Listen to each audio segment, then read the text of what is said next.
जी, नरसिंह मेंग जी, राम सातपुते जी, राजाभाऊ राऊत जी, रामचंद्र जन्नू जी, शशिकांत चौहान जी, चेतन सिंह केदार जी, या ठिकाणी उपस्थित पांडुरंग डुड्डी, मोहिनीताई पत्की, सुधाकर अळीमोरे, रुद्रेश बोरामणी, मोहन डोंगरे, वृषाली चालुक्य, विजय कुलते, डॉक्टर आदर्श मेहता, विकास वाघमारे, मंचावर उपस्थित सर्व मान्यवर आणि या ठिकाणी उपस्थित मोठ्या संख्येने आलेल्या माझ्या सर्व लाडक्या बहिणी आणि तितक्याच लाडक्या भावांनो, मी इथे यायच्या आधी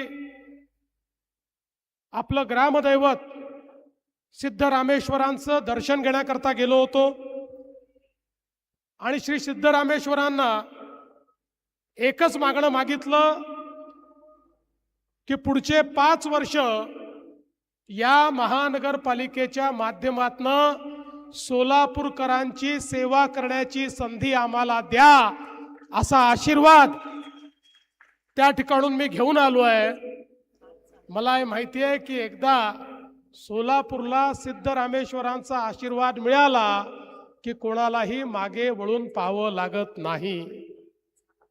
खरं तर आपल्याला माहिती आहे यात्रा सुरू झाली आहे. 13 तारखेला मुख्य अक्षता सोहळा आहे. 3 लाख लोक शहरात असतील, पण तरी देखील आपली नजर ही 15 तारखेवर आहे. 15 तारीख देखील आपल्याकरता खूप महत्त्वाची आहे, कारण जे सोलापूरकर आहेत, सोलापूरची जनता आणि त्याची सेवा ही देखील आपल्याकरता ईश्वर सेवा.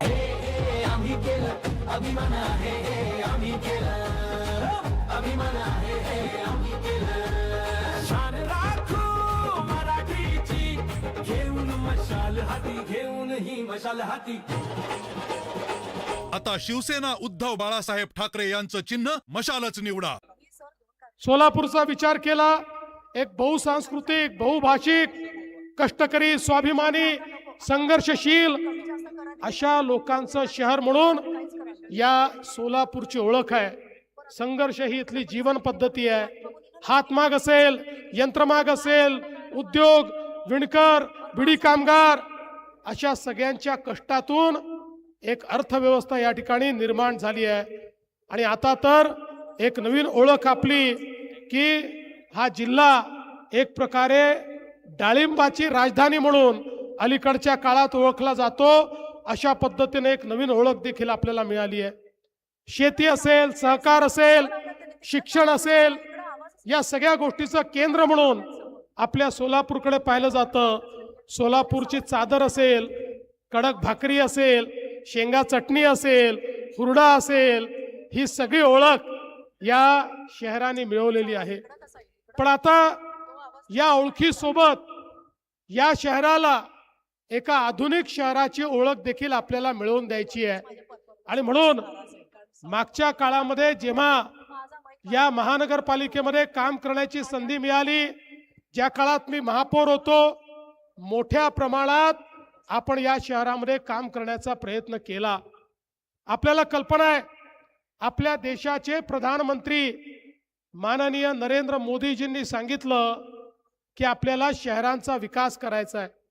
70 वर्ष या देशामध्ये शहरांकडे दुर्लक्ष झालं, पण मोदीजी म्हणाले शहरांचा विकास करावा लागेल, कारण अन्न, वस्त्र, निवारा, शिक्षण, आरोग्य, रोजगार या मूलभूत गोष्टींकरता गावातनं लोक शहरामध्ये येतात. आलेल्या लोकांना त्या ठिकाणी राहायला जागा नसते, मग झोपडपट्ट्या तयार होतात, अतिक्रमण होतात, पिण्याच्या पाण्याची समस्या निर्माण होते, घनकचऱ्याची समस्या निर्माण होते, सांडपाणी नदीतनं आपल्या नाल्यातनं व्हायला लागतं, त्यातनं मच्छर होतात, डास होतात, त्यातनं रोगराई होते, दुर्गंधी होते. शहराचं जीवन हे या वाढत्या लोकसंख्येमुळे त्या ठिकाणी सातत्याने खराब होताना आपण बघितलं. पण 70 वर्ष या शहरीकरणाकडे पूर्णपणे दुर्लक्ष करण्याचं काम त्या वेळच्या सरकारने केलं. पहिल्यांदा मोदीजींनी आल्यानंतर सांगितलं आपली शहरं विकासाचं केंद्र झाली पाहिजेत. ही शहरं देशाच्या जीडीपीचा 65% जीडीपी तयार करतात. शिक्षण आणि आरोग्याच्या सोयी इथे आहेत, रोजगार शहरामध्ये आहे. आणि म्हणून शहरात राहणारा गरीब, शहरात राहणारा मध्यमवर्गीय याच्या जीवनामध्ये परिवर्तन करण्याकरता या शहरीकरणाचं नियोजन केलं पाहिजे.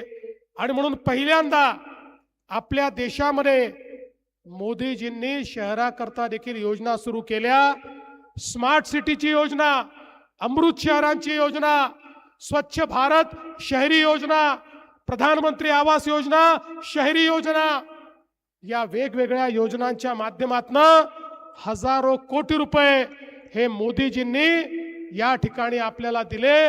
आणि त्यातनं आपल्या महाराष्ट्रातल्या सगळ्या शहरांमध्ये परिवर्तन होताना आपण सगळ्यांनी बघितलं. पूर्वी शहरांना 100 कोटी रुपये देखील मिळत नव्हते, पण मोदीजींमुळे 500 कोटी रुपयाच्या योजना या शहरामध्ये आपण या ठिकाणी करायला लागलो. वेगवेगळ्या पद्धतीनं आपल्या स्वप्नांना पंख देण्याचं काम हे मोदीजींच्या माध्यमातून झालं. आणि सोलापूरमध्ये तर सोलापूरकरांना खरे पंख देखील आम्ही दिले. इथलं एअरपोर्ट, लोक म्हणायचे इथे कधी विमान सेवा सुरू होणार नाही, पण इथली विमान सेवा आम्ही सुरू करून दाखवली. आज विमान सेवा नियमित केली. पुढच्या टप्प्यामध्ये या ठिकाणी नाईट लँडिंगची व्यवस्था देखील आम्ही करणार आहोत. याचं कारण आहे, एक काळ असा होता एखादं विमानतळ श्रीमंतांची निशाणी होती, पण आता विमानतळ ही केवळ श्रीमंतीची निशाणी नाही आहे. ज्या शहरातलं विमानतळ चालतं, ज्या शहरातल्या विमानतळावर फ्लाईट उतरतं, त्याच शहरात उद्योग जातात, त्याच शहरात व्यापार वाढतो. जिथे एअरपोर्ट नाही, जिथे फ्लाईट नाही, त्या ठिकाणी उद्योजक आता जात नाही. आणि म्हणून हे केवळ कोणाला तरी हैदराबादला, कोणाला तरी दिल्लीला, कोणाला तरी मुंबईला जाण्यापुरतं हे एअरपोर्ट केलेलं नाही, तर पुढच्या सोलापूरच्या औद्योगिक नगरीला पुन्हा भरभराटी आली पाहिजे, याकरता या एअरपोर्टचं काम आपण केलं. आणि सोबत आपल्या मोदीजींनी या ठिकाणी वंदे भारत ट्रेन देखील या सोलापूर करता सुरू केली. आज आपण बघा, मोदीजींचं तर या सोलापूरवर इतकं प्रेम आहे. आता नुकतंच या ठिकाणी सोलापूर जिल्ह्याकरता एक नवीन रस्ता हा मोदीजींनी दिला, नाशिक सोलापूर अक्कलकोट. काही लोकांना असं वाटत असेल हा मधलाच कुठला तरी रस्ता आहे. Looking for the latest trends in home furnishings?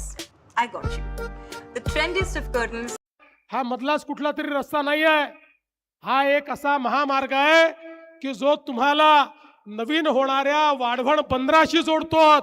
वाढवण बंदर जे देशातलं सगळ्यात मोठं बंदर आहे, जे जगातल्या पहिल्या 10 बंदरांपैकी एक आहे.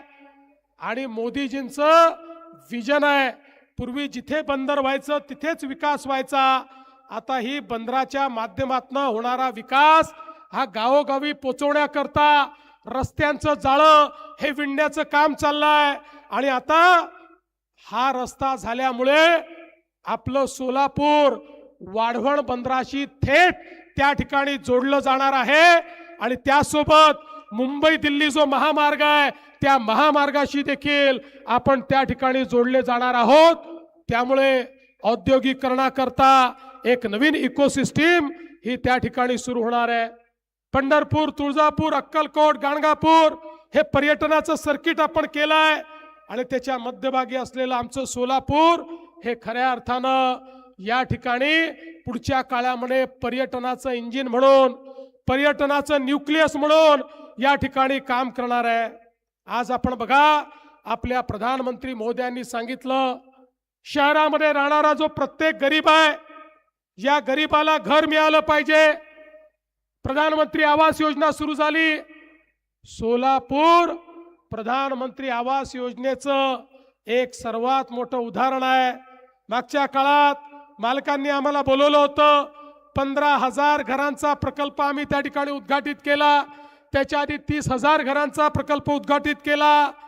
गरीबातल्या गरीब माणसाला घर देण्याचं काम आपण करतोय आणि त्यासोबत झोपडपट्टीमध्ये राहणारा जो व्यक्ती आहे त्यालाही आता घर आपण देतो आहोत. पण हे देत असताना एक अडचण समोर आली. त्यांच्याजवळ त्यांच्या जमिनीचा मालकी हक्काचा पट्टा नाही. 2च महिन्यापूर्वी आपण राज्याच्या मंत्रिमंडळात निर्णय केला, आता घराकरता झोपडी करता ज्यांनी अतिक्रमण केलं असेल अशा प्रत्येकाला त्याच्या जमिनीच्या मालकी हक्काचा पट्टा आणि PR कार्ड आपण देणार आहोत. आणि त्यात ज्याचं कच्चं घर असेल त्याला प्रधानमंत्री आवास योजनेत पक्क्या घराकरता पैसे देखील आपण देणार आहोत. एक प्रकारे मोठ्या प्रमाणात या ठिकाणी काम चाललेलं आहे. रेल्वे मार्गाचं विस्तारीकरण चाललंय. या ठिकाणी अक्कलकोट रोड आणि होडगी रोडवरच्या ज्या औद्योगिक वसाहती आहेत तिथेही आपण व्यवस्थांचा विस्तार करतो.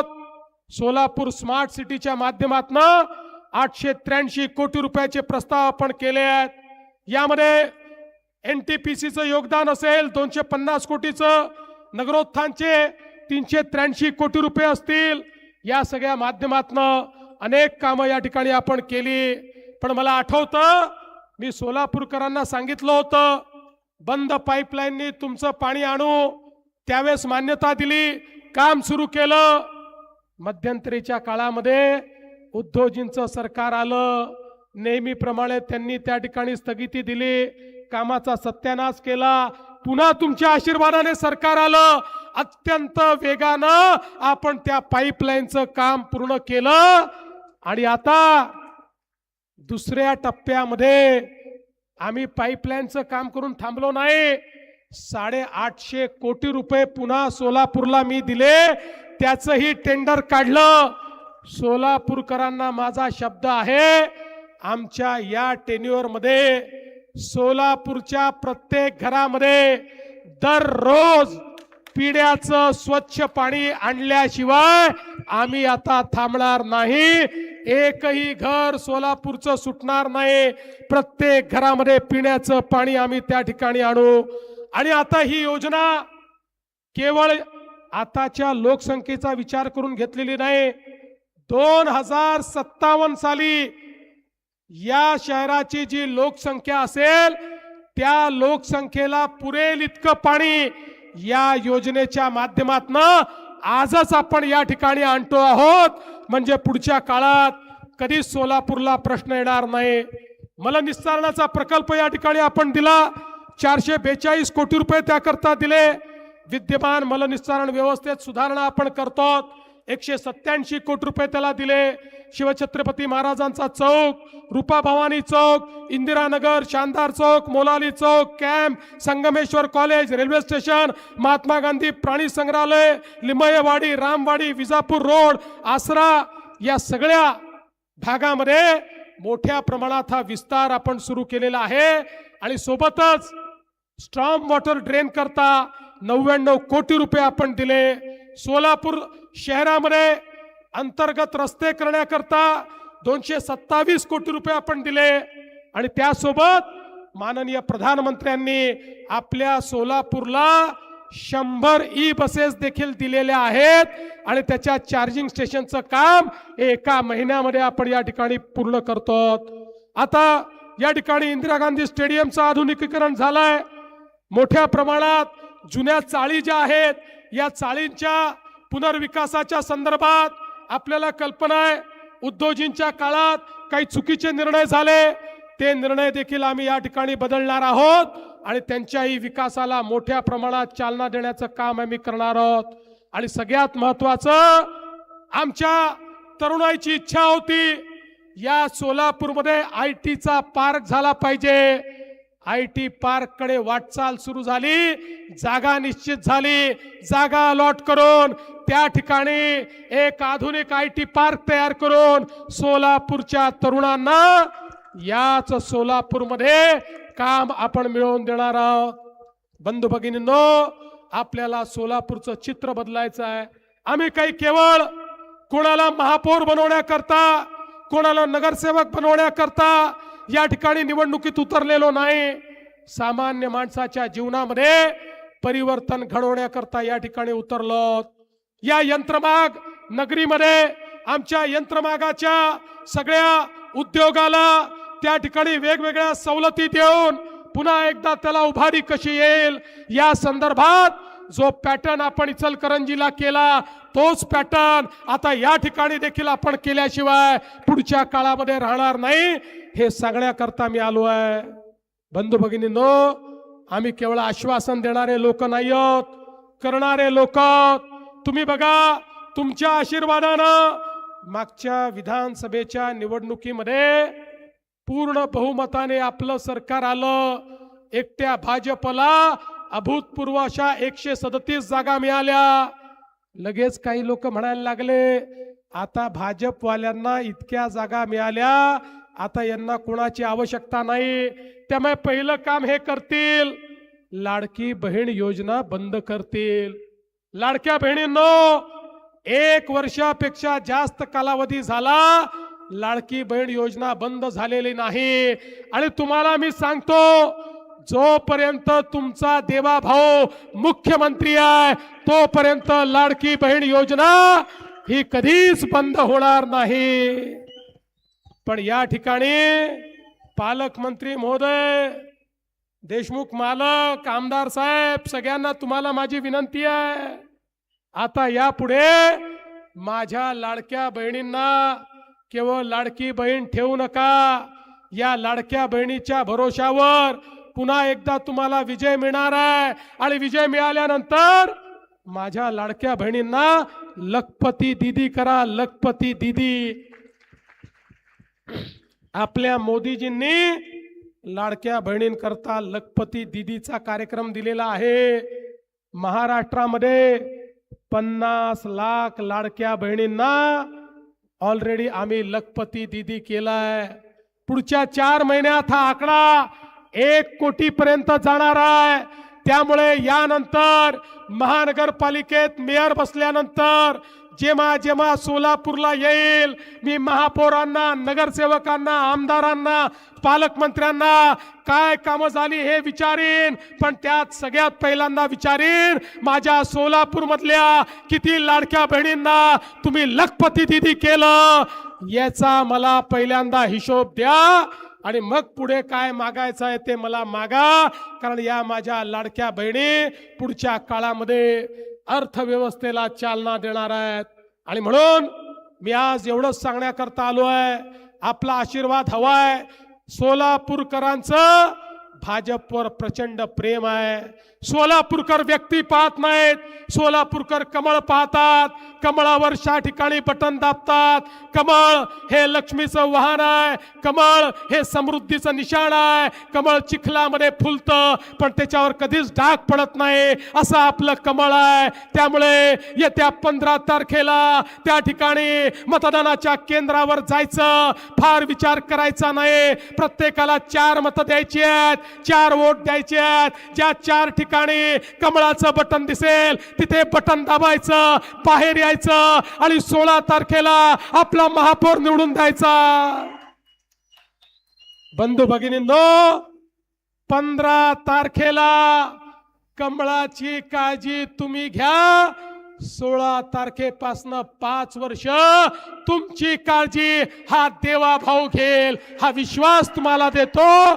आणि माझं बोलणं संपवतो. धन्यवाद. जय हिंद, जय महाराष्ट्र.